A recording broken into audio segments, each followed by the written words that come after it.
Hello everyone, this is Hakaym and welcome back to some more World of Warships, and today we are saying goodbye to the Tier 9 Imperial Japanese destroyer, the Yugumo. And this has been actually kind of a long time coming. I know I've been saying that lately, especially with the Rune and the Hindenburg, long time coming, but this kind of has been a long time coming for me because I played up the Japanese destroyer line up to the Shimakaze, and then I'm like, okay, I'm fine with the Shimakaze. I don't really feel like moving up any longer because I believe I was working on the Ismo and the Iowa at the time, and plus some other ships, so it wasn't a major concern. But with those ships actually being at tier 10s, I was actually able to move on, and I'm kind of grateful because going up through this was obviously before the branching of the Imperial Japanese storyline. Went through the Hatsuharu, the Musugi, Hatsuharu, Fubuki, and then Kagero. And then the splitting of the tree replaced the Kagero with the Yugumo, and the Yugumo is very, very similar to the Kagero in a lot of ways. There are definitely some buffs to her versus the Kagero, while there's also other little tweaks that between them. But I think the Yugumo is a better tier 9 than the Kagero was. But other than that, let's actually quickly take a look at her stats. Survivability, you have 15,500. It's not the greatest in the world. You are going to be really relying on your stealth, but it's fairly decent all the same. Artillery, you have 3 main guns. You have 2 in the front, 2 in the rear, 127 millimeters, 5.1 second reload. This is where you definitely have a buff in the reload time compared to, say, the Kagero. The Kagero, the reload on the guns were a lot slower, and yes, my captain does have BFT, so that does help improve the reload time on the guns. Still, all the same, definitely a much needed improvement on a tier 9. You still can't go up against a Fletcher straight on. Fletcher will downright kill you, as well as the Udaloy, but it gives you kind of an advantage if you need to. Max HE damage is 1,800 with a 7.5% fire chance, and max HE AP damage is 2,200. And my captain has AFT, so you have a firing range of 13.4 kilometers, and you can Visifire with the Yugumo. It's not the greatest in the world, but at least you can do it. Moving on to the torpedoes. Obviously, the torpedoes are the bread and butter of at least this line of the Japanese destroyer line, compared to, say, the branching, which still you really rely on your torpedoes more than your guns. You have 2 torpedo tubes with 4 torpedoes each. Reload time is 85.7 seconds and a max damage of 20,967. Now, these are the F2s and not the F3s. The F2s have a range around 10 kilometers, while the F3s have a range of 8 kilometers. The major thing, other than the range, obviously, is going to be the speed. Now, the speed on these torpedoes of the F2's variety is 67 knots. The F3 gives you the 76 knots, which are the same torpedo speed as the Shimakaze. I believe you also get increased damage. You get an additional 400 damage to your torpedoes, which will bring them up to 21,367. I just really wanted to get to the Shimakaze, so that's why I did not get the F3. But if you want to, and it really will make the Yugumo even more scary and more powerful, is get the F3s, because they are going to be fast, they are hard to dodge, and they deal a lot of damage. AA defense is alright. It's not the greatest. You can shoot down planes. I would recommend it, especially if you are being chased down or you're in smoke. So definitely use your AA guns when you can. They're definitely a lot better than the lower tier of the Japanese line, but they're nothing compared to, say, the Fletcher, which actually has the defensive fire. Now, your main guns do actually work as additional AA guns, so do use them. They have around 33 average damage per second. So yes, not the greatest, but they're there if you need it. Now, maneuverability is pretty decent. It's still nothing compared to like the Shimakaze. The Shimakaze had that 39 knot speed, which made it very zippy and get around the map very quickly.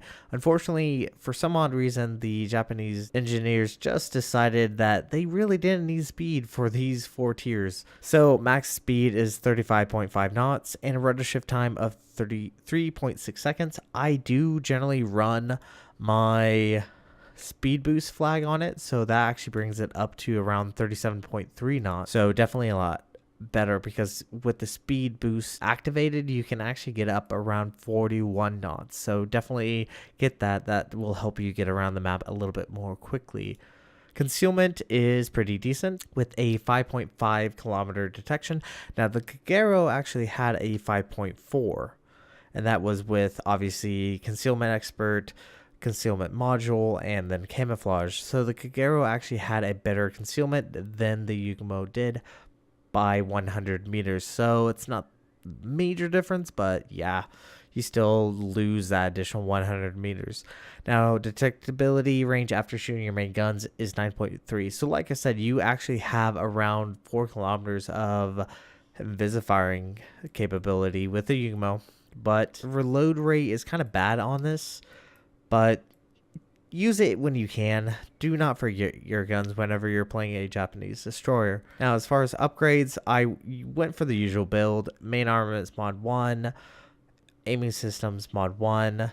I went for torpedo tubes mod 3. Obviously, it reduces the reload time on your torpedoes by 15%, but it increases the risk of torpedo tubes becoming incapacitated by 50%. So kind of a trade-off, but it's kind of necessary for the Yugumo. It's very beneficial. And then obviously propulsion mod 1, propulsion mod 2, which increases how fast you get up to speed and decrease. And then obviously I went for concealment system mod 1. All right, I'm going to quickly interrupt my past self as update 0.6 came out and the captain skills has changed quite dramatically from when I previously recorded this, so I probably should show off what my final captain is. And yes, it is on my Shimakaze, but we'll quickly go over what I've done as far as these. Now, these are always up for different builds. You can do this very differently from what I can. It's completely up to you. This is what I've done. You can take it as it is, or you can mess around with it. So for the first one, like I said, destroyers don't really have a great choice. Preventative maintenance would be a fantastic choice. If you have an extra skill, which I do not, you can get priority target. It allows you to figure out how many ships are actually focusing on you. Then obviously I went for last stand. I really would have liked to got expert marksman, but unfortunately I did not get it. So then on to the third tier, I went a completely different build. I went survivability expert, which adds 350 points of HP for each ship tier. It used to be 400. So this gets you around 3,500 additional health. And for the Shimakaze, that brings it up around 21,000 points of health, which is very beneficial, especially if you are being focused on. Then obviously went for torpedo armament expertise. This decreases the reload time of your torpedoes as well as surfacing torpedo bombers, but we don't have to worry about that. Then I went for basics firing training. This increases the reload rate of your guns by 10%, so it helps when you are in those closer engagements, which that's kind of what I went for. And then obviously superintendent. Now you could also go, obviously, if you don't want to do basics firing training, you could do vigilance or even demolition expert. That could be beneficial if you're wanting to do a little bit more damage. And then the fourth tier, you could go for AFT. So what you could do is get rid of basics firing training or superintendent, up to you. Go for demolition expert and then go for AFT, which would allow you additional range as well as hitting, creating more fires with your Shimakaze. Obviously, last skill, concealment expert, but you could get radio location, which alerts you to the nearest possible ship, at least in the general direction, which would be beneficial. So then at least you can kind of stay away from that area, especially if you are dealing with a Fletcher. So you can at least be able to dodge them. Now in the Yugumo, you will have the lowest detection there is. You'll beat a Fletcher by far. But in the Shimakaze, you will not. Shimakaze has a 5.9, as I will explain in Friday's video.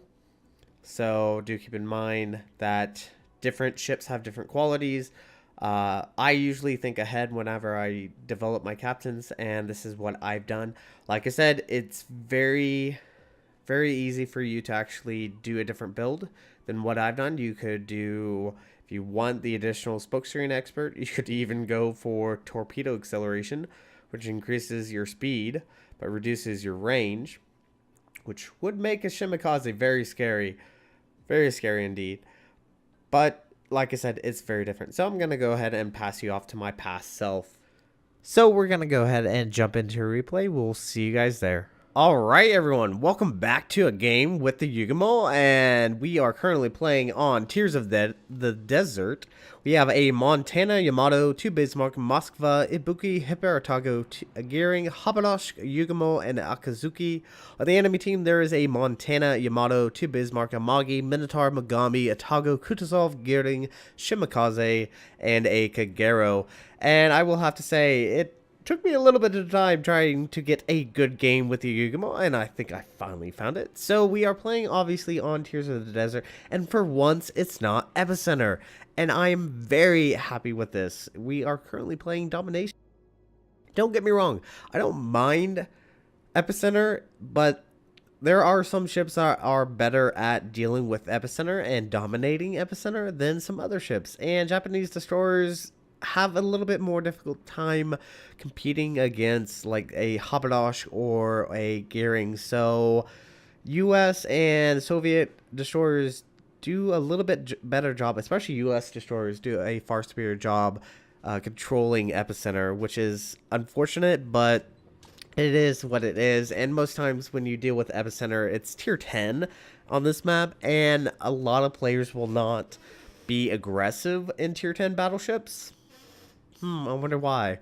So we spawned in the smack dab of the middle of the map, and we are going to try to capture B, and hopefully we don't have to deal with any destroyers. We'll see how this goes. Usually the Gearing, especially the Gearing, is what I'm most concerned about. The Haberdosh we can at least spot from some distance away. The Gearing will pop up right in front of us, and it really scares you when you are not expecting a Gearing or even a Fletcher to randomly show up. But I think we might be able to actually capture B. It looks like the enemy team is splitting their forces into C and A.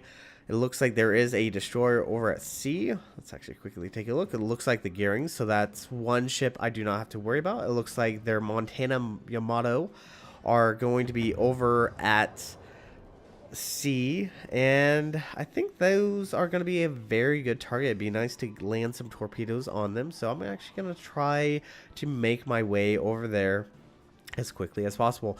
Now I am joined with the Haberdosh. The Haberdosh is a fantastic long-range destroyer. It's what it's really able to do is firing long range and able to dodge shots. So it looks like the Yamato is currently doing the fantastic maneuver of backing up, and actually does disappear into the Kutuzov smoke screen, so at least he'll be able to fire without being fired upon, more likely. So I'm going to push my way south.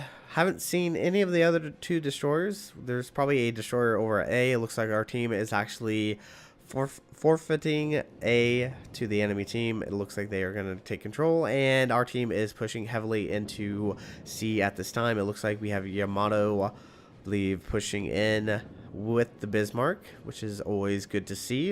It's always nice to see that the battleships are being actually aggressive and actually pushing in, while their battleships are actually sitting more at long range, firing from a safety of the distance. So torpedoes are up, and I'm wanting to get the Yamato. I'm trying to see where he is by waiting when he fires, and it looks like he just spotted. I think that was actually the Montana that fired. Just waiting for that opportune moment. I know there is an island coming right up against us. I'm slowing down as quickly as possible, and just waiting for the opportune moment. Sometimes you do have to not be trigger happy with your torpedoes. Sometimes you do have to gauge and understand where the enemy's planning on going. But unfortunately, we do lose our gearing to the Kutuzov But at the same time, the Yamato does take out the enemy Bismarck, and my torpedoes are away, and it looks like the smoke screen does dissipate. The Yamato has actually started to move away, and I don't think my torpedoes are actually going to be able to hit the enemy Yamato. And one little side note, if you cannot tell, I am still a little sick. I'm actually trying to get this recorded before update 0.0. 0.0. Wow, that's a really new update apparently. 0.6 comes out. And I think we're actually going to get a torpedo hit on the enemy Montana. Not exactly who I was aiming for. We do get a flooding, but he probably does have damage control up. More than likely. Yes, he does. So if I do sound a little sick, it's because I'm a little sick and I'm trying to get this quickly done. Now, unfortunately, we do lose our Bismarck to their enemy Yamato due to secondaries. And the Kutuzov is coming a little bit close for comfort.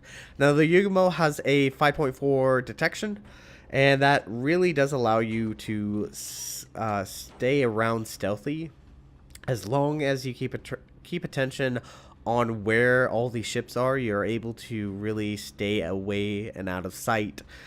Now, during this time, it looks like there is a enemy destroyer that is currently capping B. More than likely is probably either the Shimakaze or the Kagero, or both. It could be easily both. Now, fortunately, the Shimakaze does have a larger detection than the Yugumo. So the Yugumo actually has a far superior opportunity not to be discovered compared to the Shimakaze. So you can always use that to your advantage, and it does look like the Kagero is the one that is capping B, but it looks like the Shimakaze was just spotted, so we know where both destroyers are, and that's actually a really good thing. Now I'm hoping this Kutuzov will push forward, but this Kutuzov is actually playing rather smart. Now, unfortunately for him, he doesn't know where I'm at. And I'm going to use this to my advantage. As long as he does not have hydroacoustics or plane, I should be able to land my torpedoes on him fairly easy. It looks like he is currently backing up. And if he does not have smoke ready, he probably will pop smoke here shortly. And just waiting for the opportune moment.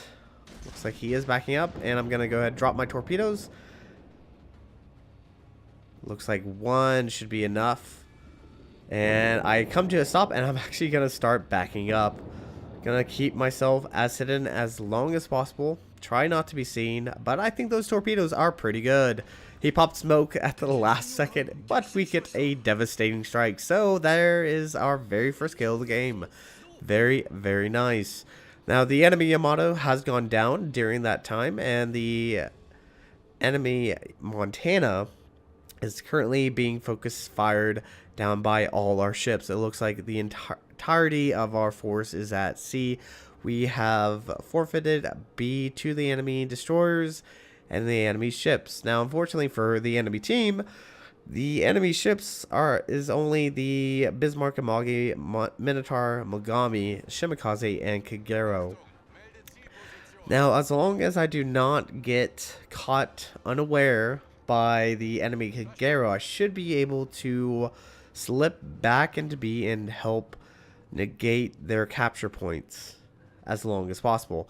Now, our team has taken out the enemy Montana, and they are actually starting to turn around to focus on the enemy team that is pushing into B. So I have both torpedo tubes up and ready, and I would like to get rid of that Minotaur. That Minotaur is very deadly to destroyers.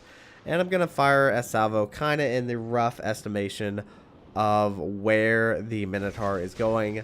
We'll see if we're able to hit anything. Kagero is being spotted. It looks like the Kagero is actually being intelligent and is smoking up their team. So that's going to help them as long as possible.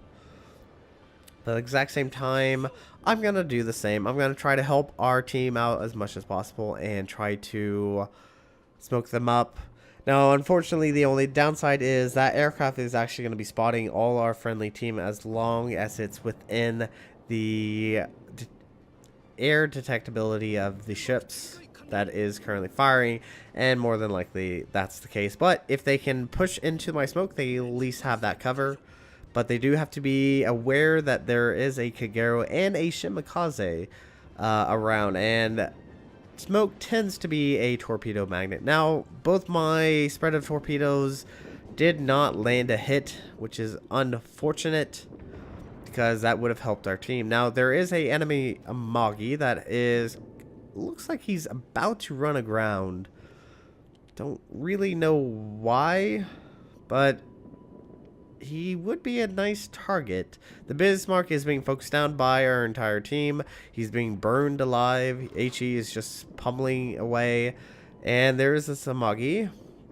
And, oh, there's also the Shimakaze. Like I said, the Shimakaze only has a detection of 5.9 and does smoke up against the being spotted. More than likely, it was a defensive spot. Now, the Montana does take out the Bismarck, but we do lose the Montana. 2 torpedoes from the Mogami. So I fire spread into the smoke, one towards that Amagi and one kind of looking away, hoping he'll turn away. That's at least my hope. But I'm actually very, very close to where the enemy team, at least where the Shimakaze and the Amagi is. And I'm currently trying to wait on my reload of my torpedoes. Now, the torpedoes do not take very long. They only take about a minute and 20 seconds, roughly. Which is far superior over the Shimakaze, because you can actually pump out torpedoes a little bit more quickly, although not in great volume as the Shimakaze can. So I slow up, waiting for my torpedoes. I have about 30 seconds, which is not terrible. And our team is doing a fantastic job. We just took out their Mogami. And in a second now, I'm going to be randomly spotted. And I don't know why. Anyone that is watching this video will probably figure this out. And in game, I had no idea why I was being spotted. And it came to me. The Amagi has vigilance, actually. It's able to detect me within 3 kilometers instead of 2. And that is what's happening. Now our torpedoes are up and ready. There is the Amagi sitting fairly still.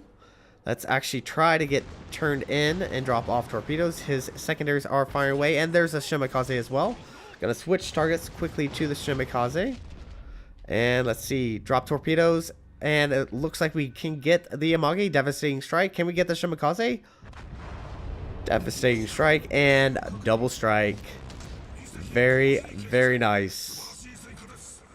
Able to take out both the Amagi and the Shimakaze in one fell swoop without dying. So I was very happy with that.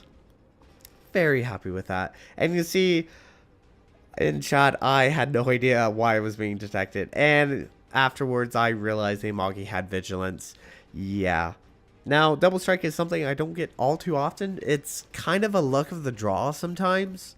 Most times it really does require torpedoes, but sometimes you can get with your guns. Now the friendly team has taken out the Minotaur. All that's left is this poor Kagero, and he's not going to be around for very much longer. How much longer? Not very long. So we're going to see if we can try to take out this Kagero. See if we can take him out. And there we go. 4th kill of the game. So our team earned a victory. We earned 385,266 silver, 5,302 XP, and 1,064 free XP, 3 devastating strikes, and 1 double strike. 91,956 points of damage was dealt out with 2 shell hits. You can see that I did not fire my guns that often, and 9 torpedo hits with 3 incapacitation, 4 kills, 8 floodings, and 1 captured base. And as you can see, we did receive top of the team with a base XP of 2,065. So as we take a look at the damage, the main battery guns did only 1,187. Our torpedoes did the majority of 90,257. Very little opportunity for flooding, as most times our torpedoes killed everything we hit. But we did receive 512 points of flooding damage, which is not terrible. We did 34,460 points of damage against the Amagi, 32,318 against the Kutuzov, 10,921 against the Shimakaze, and 1,187 against that Kagero. Yeah, I kind of sniped that kill, but it was a 4th kill, securing a kill, you know. Alright, so after everything is said and done, we received 207,606, and I am very sad to see the Yugumo go. It was such an improvement over the Kagero prior to the divergence of the Japanese storyline. It was much needed because Kagero really did struggle against the Fletcher and the Udaloy. So it was very well needed that it needed a split and needed improvements. But I'm definitely looking forward to the Shimakaze, which has been around for so long and has gone through multiple buffs and nerfs. So we'll see how the Shimakaze goes. But I'm going to end this video here. Thank you guys so much for watching. And if you like what you saw, hit the like and subscribe button. You guys have a great and fantastic day. Zaijian.